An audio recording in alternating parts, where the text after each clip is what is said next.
Mas pinainit ni Kim Chiu ang summer sa kanyang Instagram Reels kung saan ipinakita niya ang kanyang kagandahan at pamatay na hubog ng katawan. Sa isa sa kanyang latest post, mapapanood si Kim na naglalakad sa tabing dagat na may puting buhangin at malinaw na tubig na tila isang tanawin mula sa postcard. Nag-umpisa ang video sa paglalakad ni Kim palayo sa kamera, na unti-unting ipinapakita ang kanyang poise at confidence sa bawat hakbang. Sumunod ay close-up selfie upang ipakita ang kanyang makinis at glowing na skin, na talaga namang nagpasabog ng puso ng kanyang mga followers. Pagkatapos nito, ilang shots ang nagpapakita ng kanyang buong katawan na nagpapatunay kung gaano ka-sexy at ka-gorgeous ang aktres.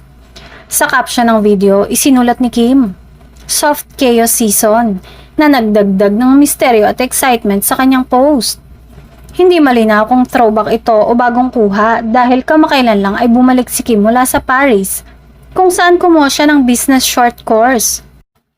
Posible ring maagang nakauwi si Kim at agad nagpabook sa isang beach resort para sa photoshoot at bonding sa sarili. Maraming netizens at fans ang nagtatanong kung nasan si Paolo dahil solo lamang si Kim sa video. Ang kawalan ng kasamang kilalang aktor ay nagbigay daan para lalong mag-focus ang audience sa alindog ni Kim. Samantala, umulan ng fire at red heart icon sa comments mula sa kanyang mga tagahanga. Hindi rin napigilan ni Melek Antiveros na humanga sa alindog ni Kim at inihalin tulad pa niya ito sa isang Barbie doll na lalong nagpatingkad sa ganda ng aktres sa social media.